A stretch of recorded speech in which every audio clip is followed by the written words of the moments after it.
여러분 혹시 사형리라는 말 들어보셨나요? 혹시 사형리를 알고 계십니까? 원래 이것이 CCC라고 하는 대학생 선교에서 전도할 수 있는 가장 간단하면서도 가장 핵심적인 전도를 어떻게 하면 될까라고 해서 만들어진 것이 CCC에서 나온 사형리입니다. 어렵진 않아요. 우리가 살아가는 이 세상은 그저 우연으로 돌아가는 세상이 아니라 자연엔 질서가 있고 우주엔 원리와 법칙이 있다라는 거죠. 낮과 밤이 맞물려 돌아가고 봄, 여름, 가을, 겨울이 사계절이 오고 가며 봄에는 씨를 뿌리고 가을에는 곡식을 거둬들이죠. 물은 위에서 아래로 흐르고 수증기는 아래에서 위로 올라가고 바람은 고기압에서 저기압으로 불어오고 하늘의 해와 달과 우주의 모든 별들은 정확한 우주의 질서와 우주의 질서 법칙에 따라 움직여 가는 것처럼 하나님과 우리 사이에도 분명한 영적인 질서와 원리가 있다라는 거죠. 이것을 우리는 하나님의 말씀인 성경을 통해 분명하게 알 수 있다는 겁니다. 여러분, 성경을 알고 계세요? 성경은 언약의 책이죠. 그래서 성경은 옛 언약, 구약과 새 언약, 신약으로 되어 있습니다. 구약은 창세기부터 말라기까지 39권으로 되어 있고 신약은 마태복음에서부터 요한계시록까지 27권으로 되어 있어서 하나님의 말씀인 성경은 총 66권 1189장 31,171절로 기록되어져 있다라는 거죠.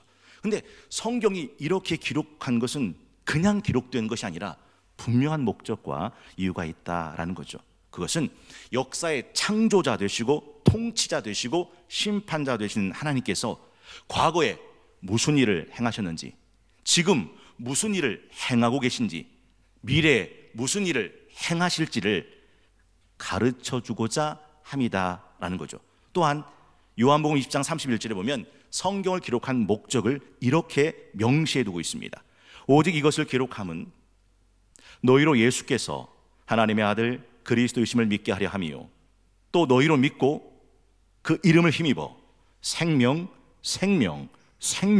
얻게 하려 함이라 라고 말씀하죠. 분명한 것은 배우면 알게 된다는 거예요. 알면 보이는 거죠.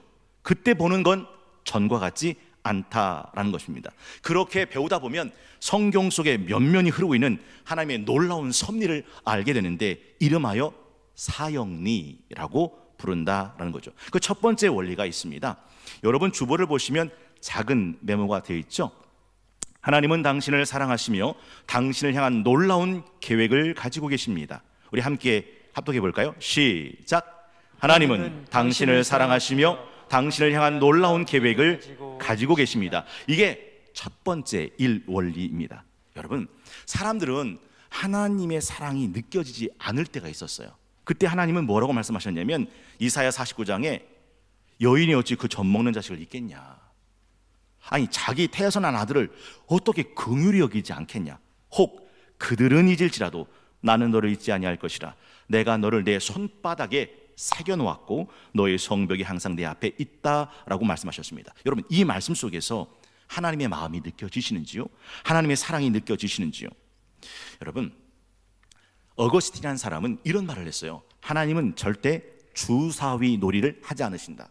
여러분, 주사위 놀이는 어떻게 하는 겁니까? 또르륵 굴려요. 1이 나올지 2가 나올지 3이 나올지 4가 나올지 5가 나올지 6이 나올지 몰라요. 근데 어떤 숫자가 나오냐에 따라서 확률로 복불복으로 게임을 하는 거죠. 하나님은 주사위 놀이를 하지 않으신다. 이 말은 하나님은 모든 만물에 분명한 계획을 갖고 계신 분이다라는 것이죠. 그래서 에베소 1장 11절에 모든 일을 그의 뜻의 결정대로 일하시는 이에 이렇게 돼 있어요. 계획을 따라 우리가 예정을 입어 그 안에서 기업이 되었다라는 것이죠. 그래서 사형리의 첫 번째 원리가 하나님은 당신을 사랑하시며 당신을 향한 놀라운 계획을 가지고 계시다. 이게 첫 번째 원리입니다.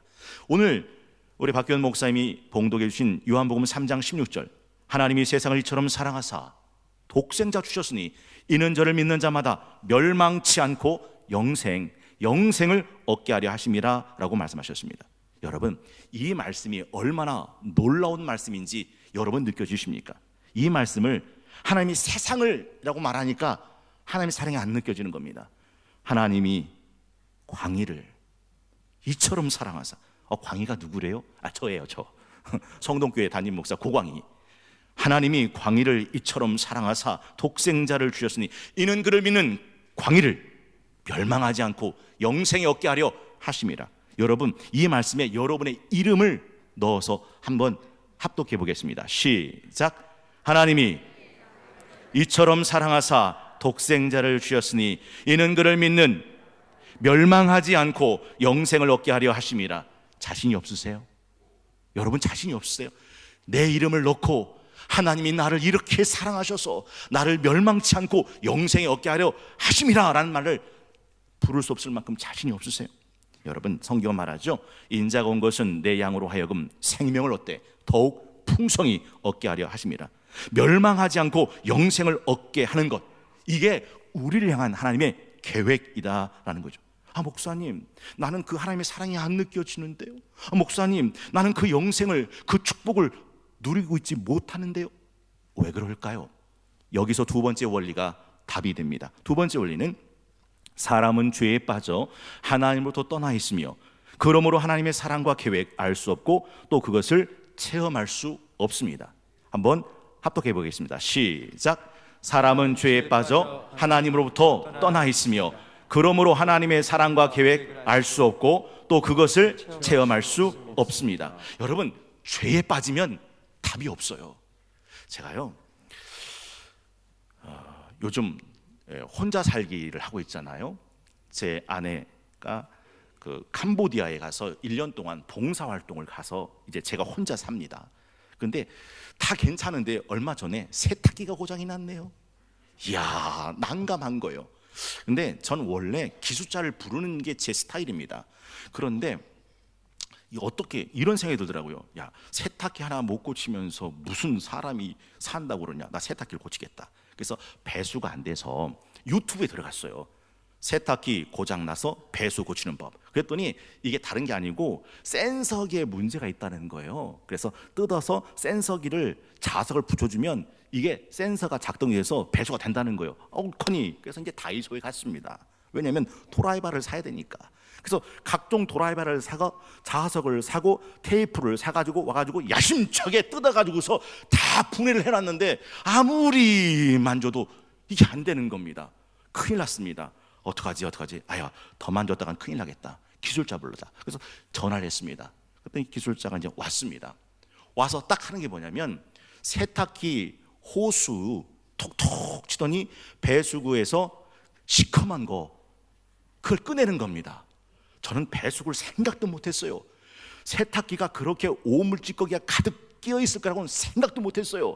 그러더니 띠띠띠 누르니까 그렇게 안 빠지던 배수가 슈술슈술 빠지는 거예요. 야, 제가 왜 내가 그걸 생각을 못했을까? 세탁기 호수에 오물 찌꺼기가 꽉 차 있어서 배수가 안 된 거였어요. 여러분, 이사야 59장 1절에 보니 여호와의 손이 짧아 구원하지 못하심도 아니고 귀가 둔하여 듣지 못하심도 아니라 오직 너희 죄악이 너희와 너희 하나님 사이를 갈라놓았고 너희 죄가 그 얼굴을 가려서 너에게 듣지 않으시게 함이라 라고 말씀합니다. 결국 죄 때문에 그 하나님의 사랑이 느껴지지 않고 그 죄 때문에 하나님의 풍성한 계획이 내가 누리지 못한다라는 사실이죠. 여러분, 인간은 하나님이 형상으로 지은 하나님의 사람입니다. 생각해 보세요. 하나님의 사람이 하나님을 떠나면 어떻게 될까? 간단해요.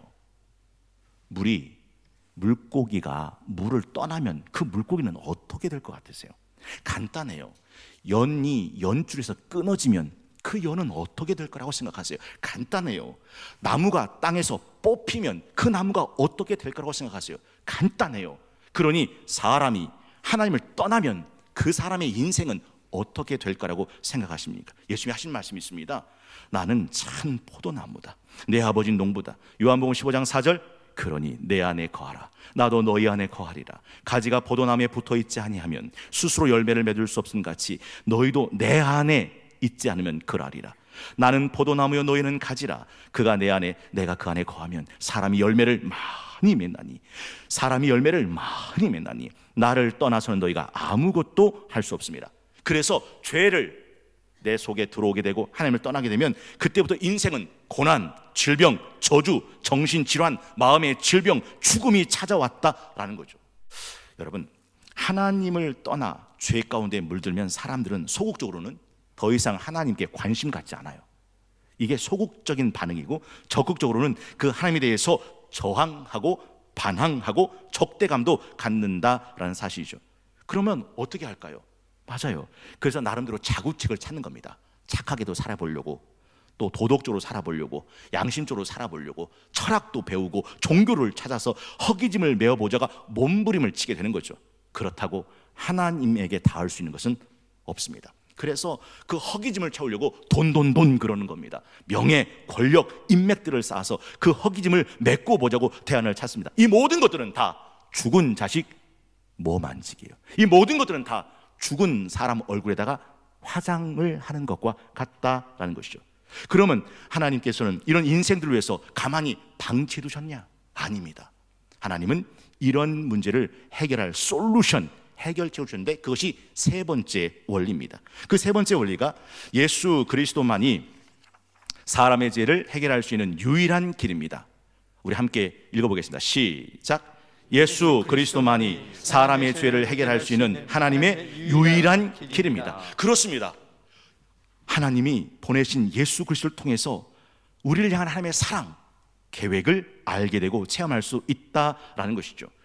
여러분, 사람들은요, 황사 무서운 줄 알고, 미세먼지 무서운 줄 알고, 코로나 바이러스 무서운 줄 아는지 모르겠지만 죄가 얼마나 무서운지는 모른 채 살아간다라는 것이죠. 우리가 잘 아는 가습기 살균제 사건 기억나실 겁니다. 아이 방에 틀어준 가습기, 임산부 방에 틀어준 그 가습기, 왜 틀어줍니까? 더 쾌적한 공기, 수분을 공급받으라고. 그런데 그렇게 가습기 살균제 속에서 죽은 아이들이 수천 명입니다. 왜냐? 더 깨끗한 가습기를 만든다고 살균제를 넣어줬는데 그 살균제가 사실은 뭐였어요? 독가스가 된 거예요. 그래서 그 가스를 마시면서 폐가 빵꾸가 나버린 겁니다. 평생 이 호흡기를 달고 살아가는 사람도 있고, 이것 때문에 죽은 사람이 수천 명에 이르렀다. 누가 알았겠어요? 그 가습기 살균제가 독가스가 될지. 그런데 죄로 죽어간 사람은 그보다 더 많은 사람들이에요. 그러니까 죄가 얼마나 무서운지, 가습기가 얼마나 무서운지를 몰랐던 그 모름같이 죄가 얼마나 무서운지를 모른 채 살아갑니다. 여러분, 하나님께서 예수님을 이 땅에 보내신 이유가 뭔지 아세요? 마태복음 11장 21절에 보면 아들을 낳으리니 그 이름을 예수라고 하라. 그 예수의 뜻이 뭡니까? 이는 그가 자기 백성을 그들의 죄에서 구원할 자이심이라 하니라. 여러분, 그래서 예수님께서 이 땅에 오셔서 우리가 아직 죄연되었을 때 그리스도께서 내 죄를 대신해 죽으심으로 하나님께서 우리에게 대한 하나님의 사랑, 로마서 5장 8절 확증하셨다라고 말씀하는 겁니다. 기억나세요? 그분이 찔린 것은 우리의 허물 때문이고, 그가 상한 것은 우리의 죄악 때문이다. 그가 징계를 받음으로 우린 평화를 누리고, 그가 채찍에 맞음으로 우리 나음을 받았다. 우린 다 양 같아서 그릇 행하여 각기 제 길로 갔거늘 여호와께서는 우리 모두의 죄악을 그에게 담당시키셨다. 여러분, 여호와께서 우리 모두의 죄악을 그에게 담당시키셨다라는 이 담당이라고 하는 말은요, 간단한 거예요. 오른손에 들고 있는 무거운 짐을 한번 생각해 보세요. 그러면 이 오른손이 힘이 빠지겠죠. 더 이상 들고 있을 수 없을 만큼 이 손이 무거움을 느끼겠죠. 그때 이 손에 있는 짐을 옆에다 올려놓고 오른손은 쉬는 겁니다. 오른손에 있는 짐이 왼손으로 옮겨지는 거죠. 우리 모두의 죄악을 예수님에게 담당시키셨다. 그래서 세례요한이 뭐라 말합니까? 보라, 세상 죄 지고 가시는 하나님의 어린 양이다 라고 말씀하셨다는 거죠. 여러분, 그런데 이걸 안다는 것이 우리에게 그런 중요한 의미는 없습니다. 아, 그렇구나, 이걸 아는 것으로 해결될 수 있는 문제는 아무것도 없습니다. 그 예수님을 내 구주, 내 하나님으로 받아들여야 한다는 거죠. 이게 네 번째 원리, 사형리의 네 번째입니다. 그래서 사원리는 개인적으로 예수 그리스도를 나의 구주, 나의 하나님으로 영접해야 합니다 라고 되어 있는 거죠. 우리 함께 합독해 보겠습니다. 시작. 우리는 개인적으로 예수 그리스도를 나의 구주, 나의 하나님으로 영접해야 합니다. 그러면 우리는 각 사람에 대한 하나님의 사랑 느낄 수 있고, 그러면 우리를 향한 풍성한 계획을 알게 되고 체험할 수 있게 된다라는 것이죠. 여러분, 요한복음 1장 10절에 보면 정말 안타까운 기록이 하나 나와 있어요. 그가 세상에 계셨으며 세상은 그로 말미암아 지은 바 되었는데 세상은 그를 알지 못했고 자기 땅에 오매 자기 백성이 영접하지 아니하였으나 뭐라고 되어 있습니까? 함께 합독합니다. 시작. 영접하는 자 곧 그 이름을 믿는 자들에겐 하나님의 자녀가 되는 권세를 주셨으니, 영접하는 자, 그 이름 믿는 자들에겐 하나님의 자녀가 되는 권세를 주셨다.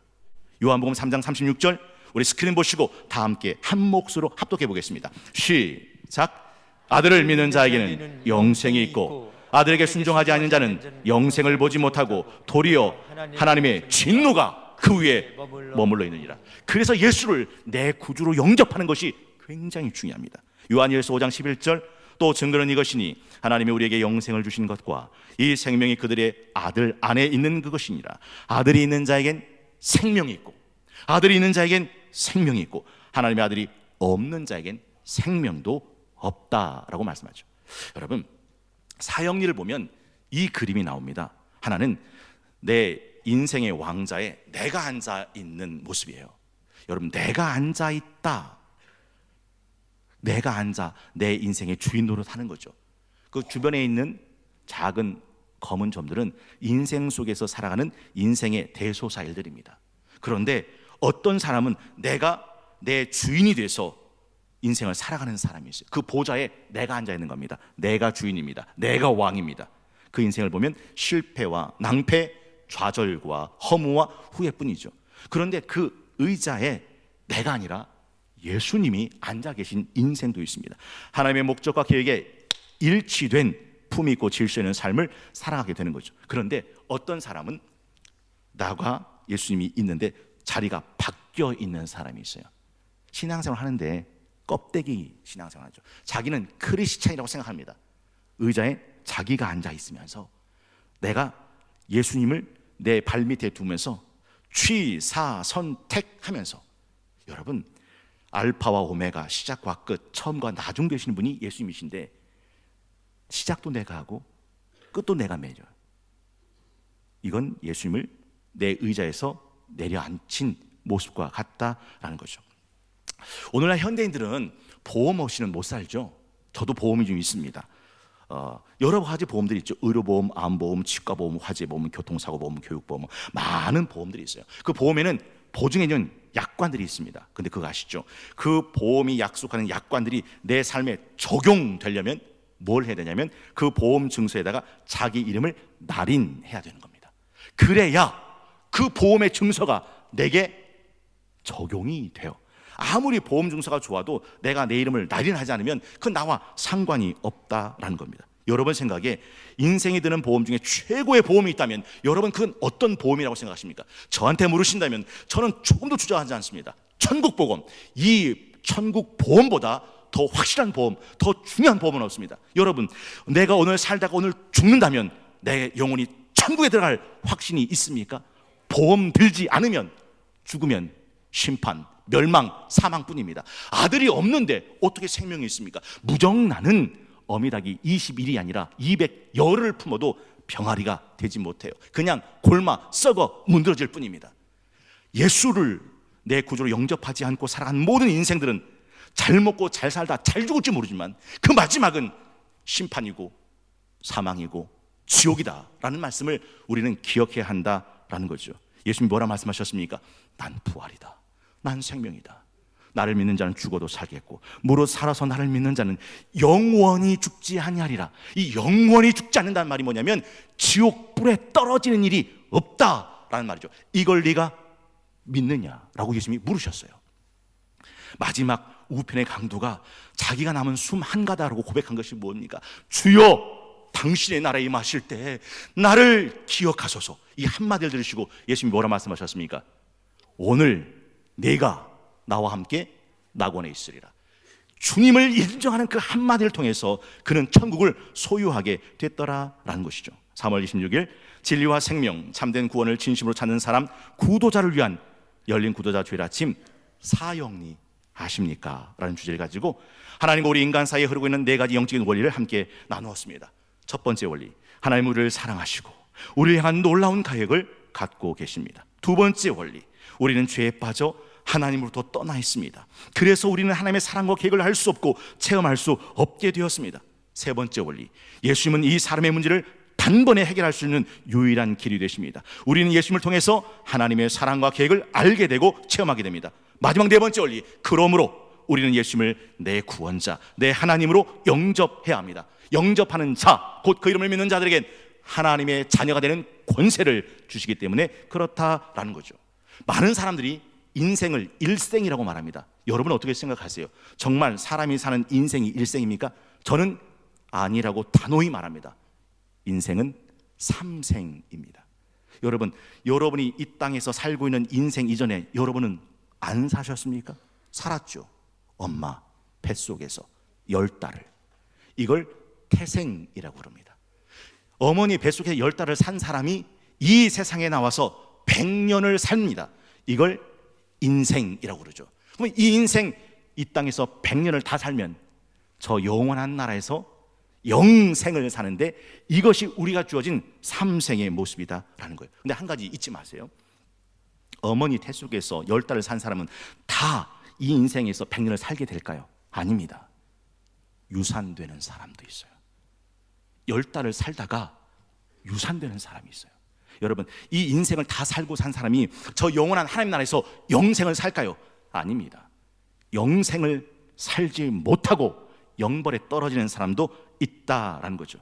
어머니로부터 태어나 몸을 얻는 것을 출생이라고 말하고, 성령으로부터 태어나 믿음을 얻는 것을 중생이라고 말합니다. 여러분, 출생은 누구의 씨가 필요한 거죠? 남자의 씨가 필요한 거예요. 그러면 중생은 누구의 씨가 필요할까? 하나님의 씨가 필요하다. 그 하나님의 씨가 뭐라고 되어 있느냐? 베드로전서 1장 23절, 너희가 거듭난 것은 썩어질 씨로 된 것이 아니요 썩지 아니할 씨로 된 것이니 살아있고 항상 있는 하나님의 말씀으로 되었다. 야고보서 1장 18절, 우리 스크린 보시고 함께 합독하겠습니다. 시작. 그가 그 피조물 중에 우리로 한 첫 열매가 되게 하시려고 자기 뜻을 따라 진리의 말씀으로 우리를 낳으셨느니라. 천국의 영생의 삶을 사는 사람은 하나님의 말씀으로 다시 태어난다. 여러분, 콩 심은 데는 콩 나는 거예요. 팥 심은 데는 팥 나는 거예요. 진리의 말씀, 생명의 말씀, 구원의 말씀을 믿는 자만 진리와 생명과 구원에 임하게 된다라는 거죠. 그 말씀이 우리 가운데 오신 분이 누구입니까? 예수 그리스도. 말씀이 육신이 되어 우리 가운데 오신 분, 예수 그리스도. 그분을 믿을 때 죄인이었던 우리는 의인이 되는 거죠. 본질상 진노의 자였던 우리가 하나님의 존귀한 자녀가 되는 거죠. 사망에 빠진 우리가 생명에 들어가게 되고 심판받을 수밖에 없던 우리가 영원한 구원을 얻게 된다라는 겁니다. 요한복음 5장 24절 스크린 보시고 함께 합독합니다. 시작. 내가 진실로 진실로 너에게 이르노니 내 말을 듣고 또 나 보내신 이를 믿는 자는 영생을 얻었고 심판에 이르지 아니하나니 사망에서 생명으로 옮겼느니라. 따라해 보겠습니다. 영생을 얻었고 심판에 이르지 아니하나니 사망에서 생명으로 옮겼느니라.